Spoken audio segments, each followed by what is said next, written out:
Howdy, folks, and thank you so much for sticking around for part two of my interview with Eric Dubin, managing editor at thenewsdoctors.com. We're going to pick up exactly where we left off, so here we go. Thank you so much.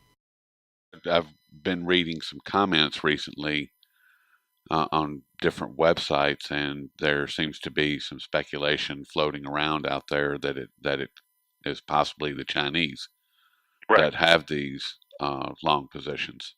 What do you think? Do you think that's Well, they're in there anything's to some possible? I understand that, but extent. They are represented in there, I'm sure. And China is a pretty significant user of silver because they do a lot of manufacturing of electronic goods, and they're a very large producer of solar panels in particular, and that's 10% of the silver market's industrial use right there. But I don't buy the thesis that's advanced by Harvey Organ in particular, but even people like Ted Butler have talked about China being the big manipulator behind the silver market. And in the case of the conditions right now, Ted Butler's comments were more 2006 to 2008, if memory serves, and he was speaking about it more along the lines of shorting the market. But Harvey Organ's thesis now is that China is the long in the silver comics pit, and they're using it as a kind of quasi financial weapon, such that if they need to pull the silver card, they can basically stand for delivery and crash the comics, and the comics would have to scramble and whatnot. And the reason why I don't particularly think that Harvey's theory is 100% accurate is that in order to use that financial weapon, you have to actually expect that you can crash the comics and that the comics would play along with, demanding of delivery. And the fact is that the comics can basically close the market in 5 minutes and declare force majeure and say, sorry, we're going to cash settle on these silver contracts so you can go jump in a lake. And it would be a darn thing that China could do without something like that. So right. the viability of it as an actual weapon, it's like a gun without a trigger. I mean, it just doesn't seem to make a lot of sense.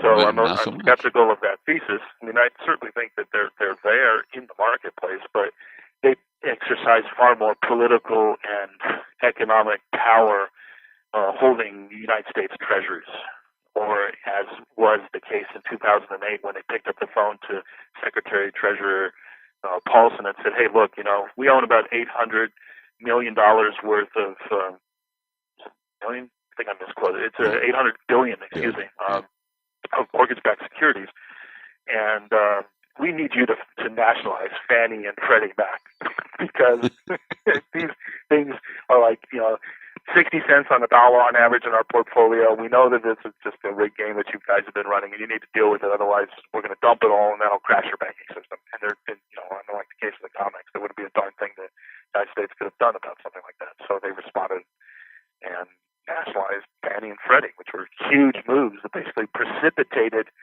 that kind of. It was almost Bear Stearns was like the ringing of the bell, sounding the deflationary crash was on, and that it was going to happen. And then it was just a kind of a counting of time between that event in February 2008 and Lehman Brothers in October of 2008. But a lot of people forget what happened in July, and that was the nationalization of Fannie and Freddie, and that's when the commodity markets peaked. Everything turned down. Oil was 150 in July. Gold had reached that 1921 or whatever it was in its all-time high, and then from that point forward, people started fearing very deeply the prospects of deflation because they looked at the U.S. government's action and said to themselves, gee, if they're willing to do this, things have to be a heck of a lot worse than what they are telling us. And I think to some extent it's a decent story to talk about because there's some value to be had by looking at that example and what has been going on in the last 2 weeks because the recent news out of Japan is an indication of the deflationary forces being a heck of a lot stronger than people have been willing to accept or even perceive.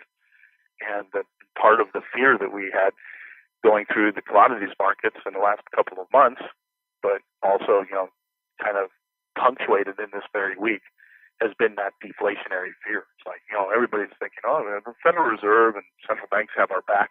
They're going to make sure the system doesn't crash. We have a PhD standard as opposed to a gold standard. And I forget to coin that term, but it's kind of catchy. probably someone like George Salente or what have you. But anyway, that's kind of where we are now. People are on edge. You got this kind of schizophrenic market where the perception of the economy doing reasonably well with all the baked numbers that come out of our government stats, as well as just the sheer financial asset inflation that's happening, is making people complacent. Well, but inflation is still ticking right along. Availability of that money and where it gets deposited first and where it tends to stick is where you tend to see most of the monetary inflation, as opposed to the scarcity-based inflation, perhaps best said. And we've seen prefer to see this excess of monetary reserves that have been created in the banking system spill over into the financial markets, such that we have higher stock prices and artificially low bond yields, and conversely higher prices for bonds. And you can have contradictory forces because, say, for example, in 2008, when the QE program was launched, you had all of these brand new elements of monetary expansion coming into the system.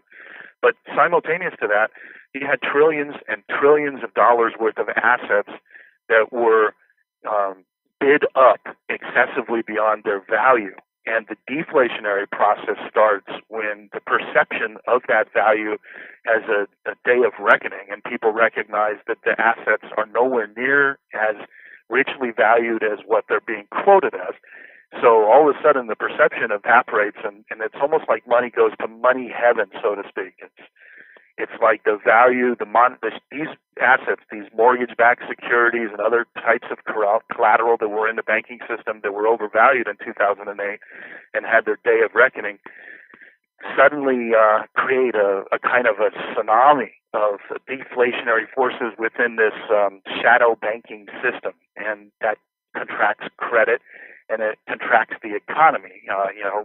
People had a heck of a lot harder time obtaining credit, and foreclosures were happening left and right. So business activity slows down, and then the economic activity overall declines, and you get this kind of business cycle-driven deflationary crash. But simultaneous to that, you have the powers that be are trying to inflate the system in different areas. It's almost like you can imagine a bathtub, and one part of the bathtub is kind of a weird analogy, but I mean, imagine if you could segregate the water in the bathtub by 50%, and half of the water is just rancid, old, it's been there for a week, whatever. It's the deflationary pool you just don't want to step in.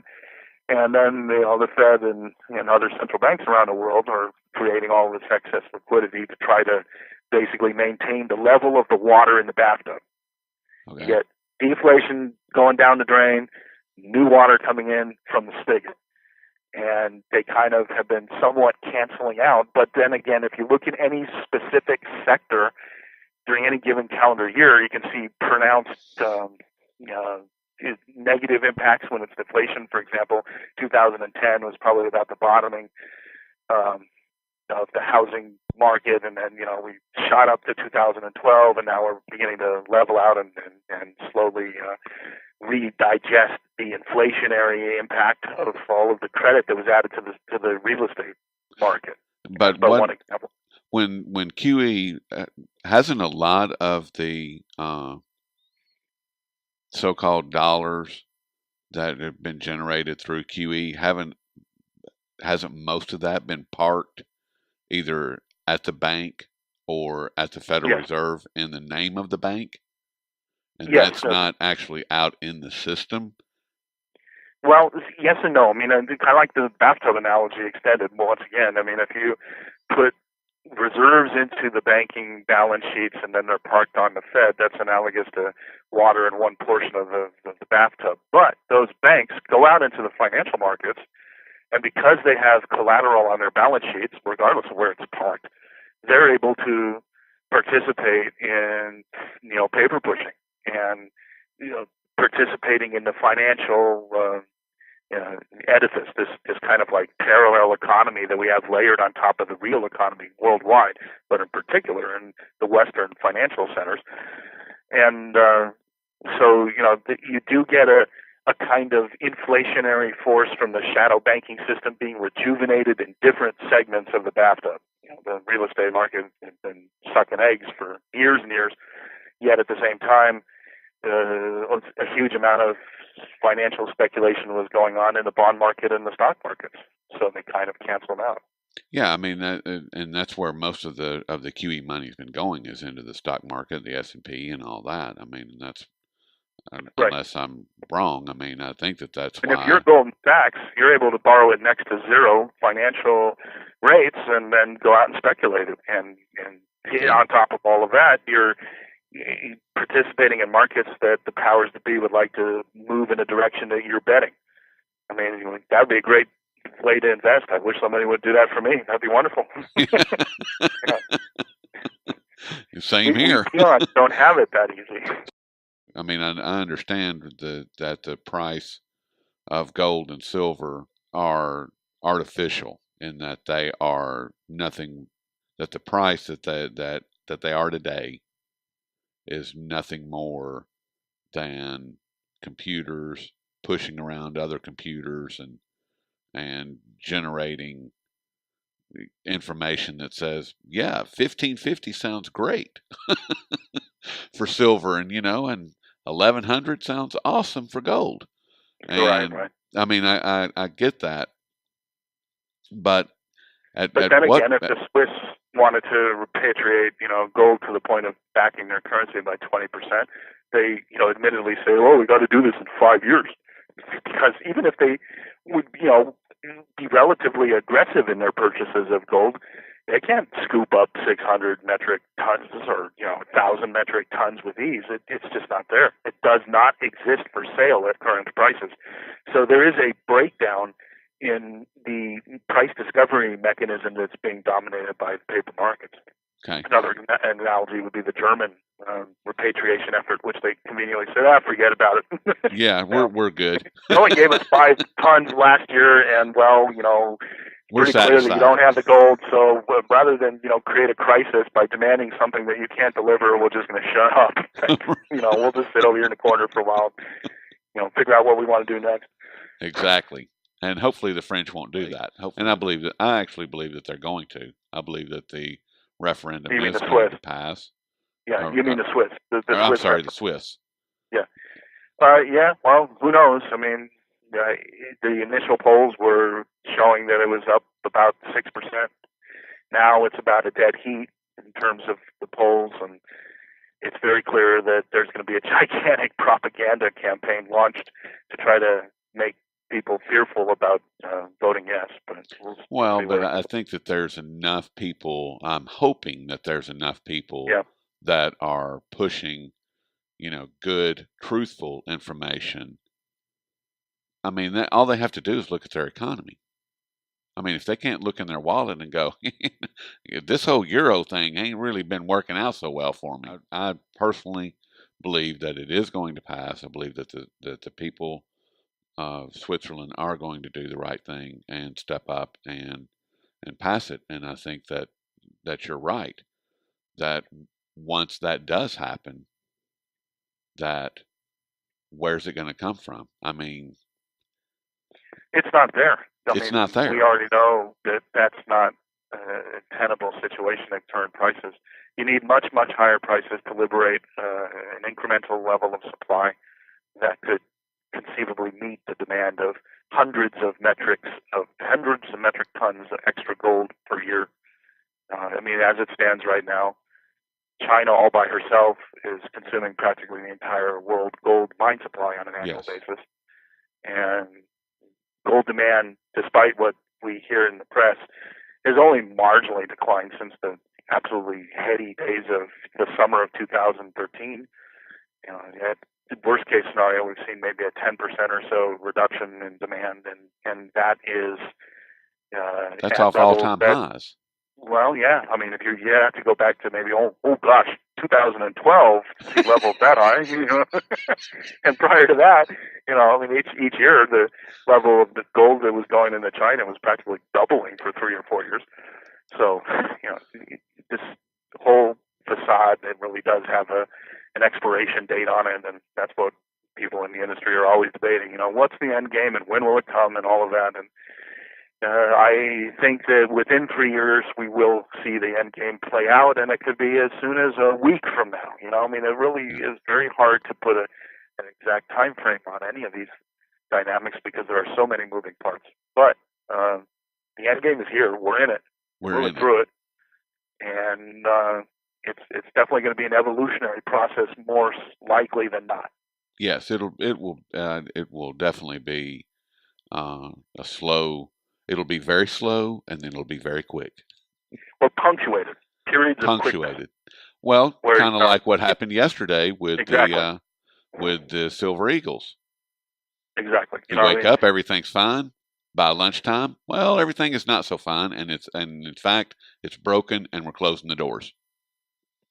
And if the powers that be wanted to execute more paper rates during this week and into next week, and maybe try to push gold down to under 1,000 and silver under 12 or whatever, all pandemonium would break loose. I mean, the level of physical demand would be kind of similar to what happened in May, June after the April drive-by shooting.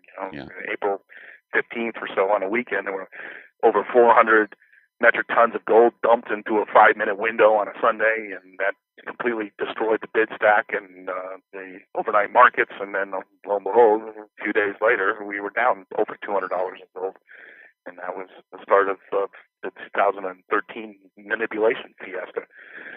And every time something like that happens, you see a big response in the physical markets. India's demand in the following month in May it was actually kind of amusing. They initially reported something on the order of about 200 metric tons being purchased in a single month, and then they came back a day later saying, whoops, sorry, we reported that incorrectly. It was only about 106 metric tons. The idea of India scarfing down what would have amounted to like twice the run rate of gold production in the world, and then in just a single month scared people. Yeah, you better talk that down a little bit. Yeah. I want to ask you one last thing, Eric, and that's the silver on the Shanghai Gold Exchange has been drained by like 90%. Right. How do you see that playing into what we are experiencing right now as far as the Mint being shut down, the Eagles program, and as far as just the global supply? I mean, what's happening there, how does that impact what we're experiencing here at Ground Zero? Well, I've been expecting industrial users to, at some point, start getting more aggressive and put in more contracts for the long side to ensure their supply, because to the producer of a solar panel or an electronic device or whatever, the amount of silver that goes into any given single unit of product is relatively small on the dollar basis. And I think that the industrial users, more so than investment demand, are going to probably be the initial force that puts a floor into the market on a sustained basis. I mean, what we're seeing now, this bounce back today, and what I expect to see over the course of the next week or so, is primarily going to be investment demand driven. But when it comes to the manufacturing sector, their interests extend for longer periods of time, and they're going to bring more stability to the upside. And with silver clearly being used more and more on an industrial level, and the level of dollars involved that consume there's roughly about maybe about 800 billion ounces of silver produced a year, and maybe about 150 million or so are scrap. So you're talking about a level of supply that is roughly half consumed by the industrial users. It's a very significant number, and I think that on a going forward basis, they're going to serve both as the backstop, so that we won't see prices going to the sub $10 level that some people are talking about now. And in the long run, that they're going to bring more stability to the market, such that when the investors finally do come back in mass, and I expect that within the next year, that we're going to move into the 20s by maybe as early as February of 2015. And then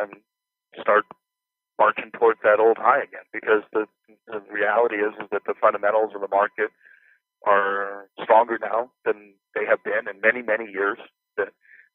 The level of demand is such that the silver in a physical supply can't be bought in large sums, and you can see what happens when prices dive, and the individual investors comes up and steps up to the plate and buys en masse like they did yesterday. So I think that the market is already showing us signs that it's very tight, and that very minor changes in perceptions can stoke demand that will bring prices higher, and we're seeing that now. Do you think that the pricing mechanism is going to be broken? That is the COMEX right now. I mean, do you it's see already broken in part because there's a divergence between being able to buy in large quantity versus what you can get out of the exchanges. There's just not enough silver available. So you have kind of this two-element distortion going on with the price mechanism. It doesn't function outright when it comes to purchases of size. And then you have the distortions going on that on any given day, you have the high frequency trading, you have the large contract dumps, and all the other tricks that the cartel pulls out of its bag of tricks to keep prices sustained on a downside basis. So, on both counts, you have a distortion of the price mechanism, and there's no price discovery coming out of the paper markets other than whatever the whims of the cartel monkeys are on that given day. But I guess your question was more focused on, would there ever be this kind of commercial signal failure, COMEX default? No. I mean, no, it was not, because I don't think that that's ever going to happen. I don't think that we're going to have a force majeure. I think that the COMEX is going to relinquish their pricing mechanism to China or to Dubai or to Russia. Right. I don't think that they're going to. Why else would the CME be setting up shop in Shanghai? They're setting up shop over there so that they can be where it's going to be in the future. Period. And it's so I don't really see any of that happening. I am curious as to how the pricing mechanism is going to be handed off and what it's going to look like. I mean, because as we've just been discussing for the past half hour, the pricing mechanism at the COMEX is broken. Period. It doesn't reflect anything of reality. It has nothing to do with the reality on the ground. If the U.S. Mint can open their doors and sell over 2 million ounces in 2.5 hours, 3 hours, and have to shut their doors because of demand, then something is wrong. And the price dropped again this morning. It's up a little bit, but it dropped. And when I get up about 4 o'clock in the morning, and when I turn my computer on, there it was in a free fall. If the Shanghai Gold or the Shanghai Silver Exchange is drained of over 90% of its physical product, everybody knows that the COMEX doesn't have anything. The LBMA doesn't have any gold. How is there going to be a pricing mechanism that works, that functions, that reflects it, and where is that going to come from? Yeah, it'll be most likely the Asian markets, and in particular the Shanghai Gold Exchange, setting the pace. And the majority of the silver that was coming out of that exchange was going towards the industrial users. And the industrial users wouldn't be able to get that kind of a flow out of the LBMA per se. COMEX doesn't deliver as much physical. It's traditionally been more of a paper market versus the gold and silver markets in London. And I think that, to answer your question, you're seeing the silver flow out of Shanghai and largely going towards the industrial users, all the manufacturing that China's put in and so forth.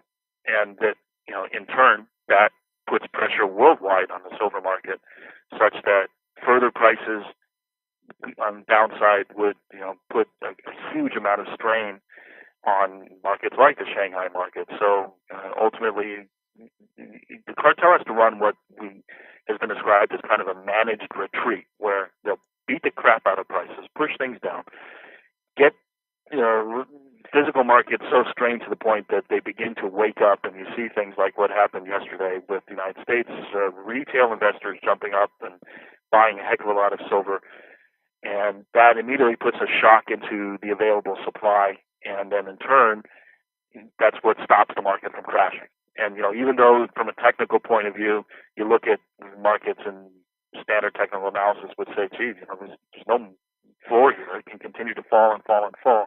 But in reality, there is a physical limitation because of this industrial user aspect to the silver market. It's so large that, and their users are relatively indifferent to small differences in price. A $5 change in the price of silver for an ounce is not going to really do much of anything to the net price of any product that Apple produces, for example. Right.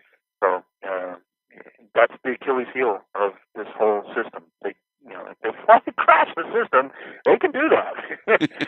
But that takes away their toy. That takes away the ability of the powers that be to use the futures markets as a means of manipulating. So, well, and they're pulling massive profits out of there too. Although believe it or not, the biggest of all the profits are indirect. It's not the gaming of the metal directly that makes the money for the J.P. Morgans of the world. It's the financial system being able to survive in its current form that allows them to play all the games with derivatives and the bond market and the FX market and the speculation overall, and the financial assets in the United States representing over 30% of the product of profits in the economy on an annual basis. That's a heck of a lot bigger. Those are trillions of dollars as opposed to the couple, million to billion that a bullion bank can generate by fleecing the precious metals market and manipulating it. But the thing is that you have to be able to manipulate the precious metals market to kill the smoke alarm aspect of gold in particular and silver secondarily, so that you can continue to maintain this financial apparatus of this financialized, over-financialized world economy that the West runs. I mean, so much of the economic activity of the Western world now is based on nothing more than pushing paper around, leveraging things up, and making money out of money. And that only works for a period of time until the business cycle turns around and begins to correct all of the malinvestments. And we've, ever since, in particular, 1987, in the model that Greenspan had brought in, we deal with one crash by blowing up another bubble. And then that bubble bursts, and then we have another crash, and then we blow up another bubble to fix the crash. It's lunacy. It is lunacy. Every time we set one of these cycles up, the bubble gets bigger. And now we're dealing with the biggest bubble in the entire history of humankind, and that's largely located in the credit markets, where the vast majority is, governments that have taken on more debt than they can ever pay off. And in the last crash, we saw the financial sector shift over to the government sector all of their bad debts. And the taxpayer is responsible for it on the long run. Figure out one way or another to basically reset the system. And there's a couple of ways that a couple of options are available, and none of them are particularly beneficial to the average person. I wouldn't look for it. I mean, they threw us under the bus many decades ago. We are of no concern, we are of no concern to them whatsoever. But then again, I wouldn't be that negative, because basically, you look at what the powers that be are doing, and obviously they are concerned about us. They wouldn't be building a police state if it weren't for their concern about hanging from lampposts and tree limbs, Well, that's true. And the level of inequality in Western economies now is also is a world record. It's never, I mean, maybe in days of antiquity when you had slave societies and whatnot, the oligarchy at the top may have had a higher concentration of wealth than is present now. It certainly was based more on the real economy as opposed to the financial wealth that that captains of industry and paper pushing command these days. But we have a very unstable situation where the vast majority of the people in the United States are far worse off than they were 10 years ago. About 38% decline in the standard of living has been witnessed by the vast majority of the people since 2001, and that's the only reason why we don't have revolutions in the United States is 1 out of 6 people are on food stamps, and another 1 out of 6 people are receiving significant government support in one way or another. Let's end on a positive note, because there are some things that are positive that are happening. We, in a grand scheme of things, more and more people are waking up to what's going on, and more people are aware of the need for sound money. That's a great example. The effort that Ron Paul launched to audit the Fed 20 years ago was basically him and maybe 2 or 3 other people in the House of Representatives saying, "Hey, this is a good idea." Now it's 2/3 of the system's imbalances, and how basically there's not a huge difference between Republicans and Democrats, and there's basically an entire setup that favors the ultra wealthy, and even the Occupy Wall Street people have got it all wrong when they try to divide the situation between the 1%ers and the 99%ers. It's more like the 0.001%ers. Right. Some 20,000 people in the world have roughly 40% of the world's wealth. But we are waking up. We are waking up en masse, I believe. Yeah.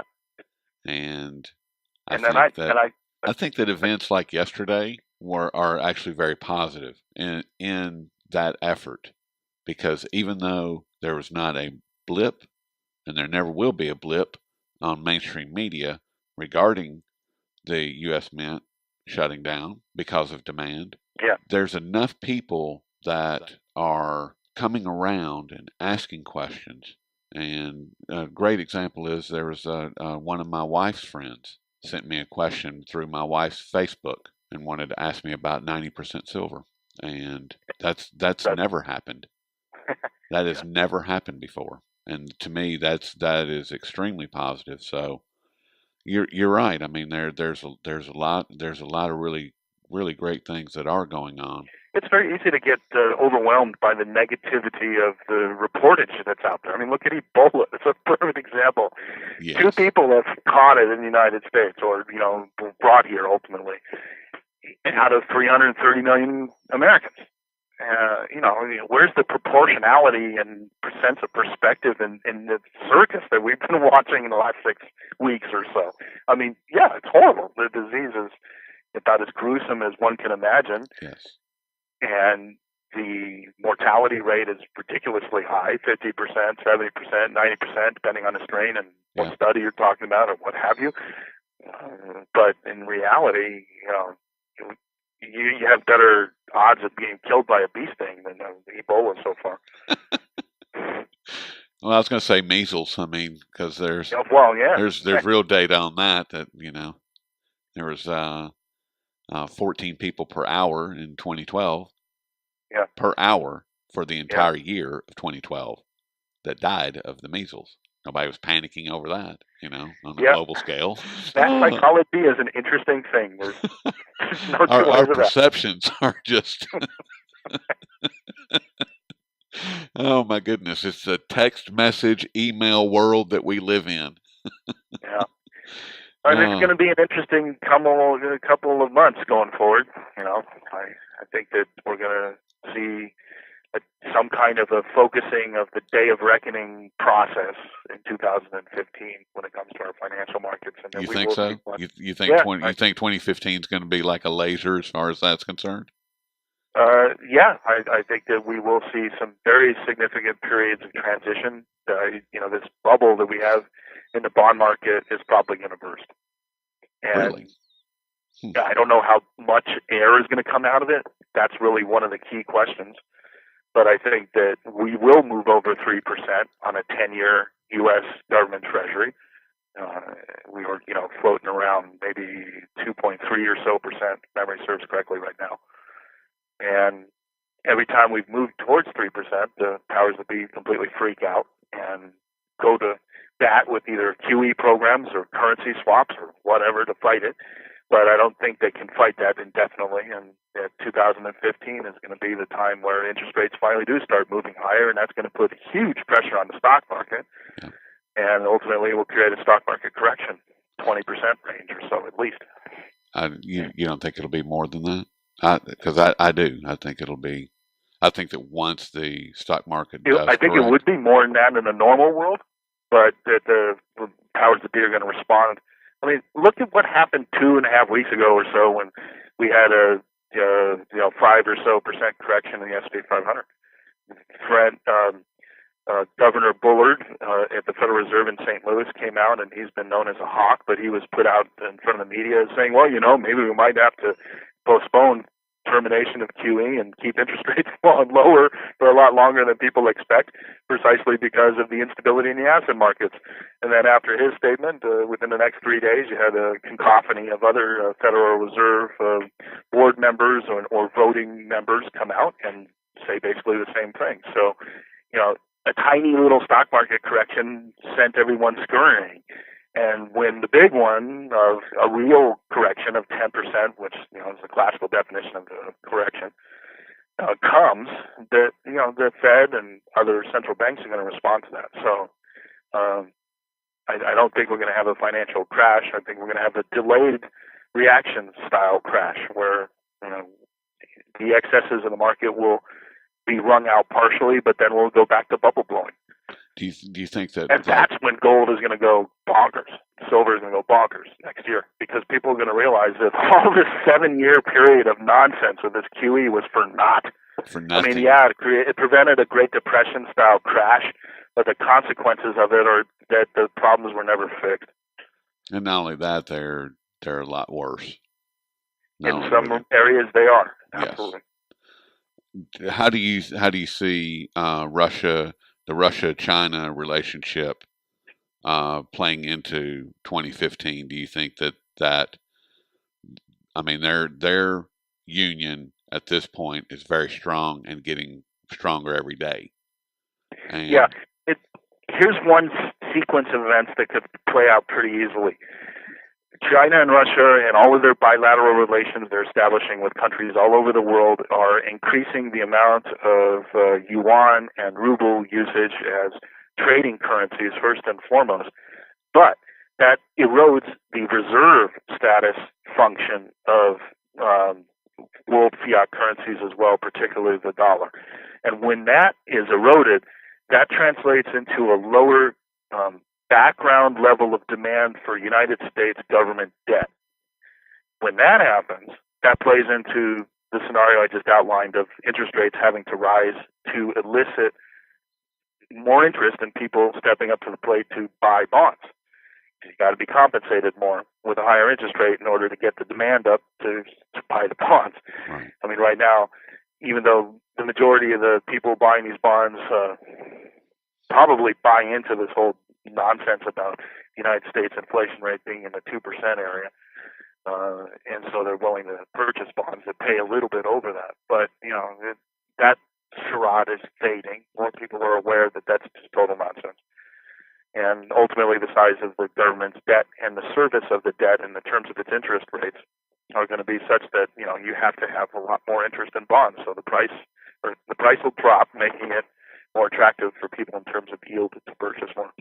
So as China spreads the yuan centers, hub trading centers around the globe, that's going to erode the need for dollars. Is that right? Yes, at the margin and indirectly. The trading centers increase the liquidity of the currency. So, for example, business or corporations doing business deals would want to transact in yuan when they're doing a bilateral relationship with the Chinese government. But then again, if they're like Brazil, for example, they may want to use the London market to translate back into reals once they have sold coffee beans or whatever to China. So that whole system they're putting into place for having greater liquidity and convertibility of the yuan is one aspect of the total package of their financial liberalization program that they've got going on now, which ties in directly with using yuan more frequently in international trade, which will in turn start that process I just described of the dollar on an ever increased on an ongoing basis seeing less and less demand as a reserve asset, and then that impacts our bond markets, and in turn, will start the difficulty of the United States being able to finance its debt as easily as we have enjoyed over the last few decades, because of the fact that we have benefited from being the sole reserve currency holder. And that position is eroding. It's an evolutionary process that just can't be stopped. Yes. Even though we try to by going to war and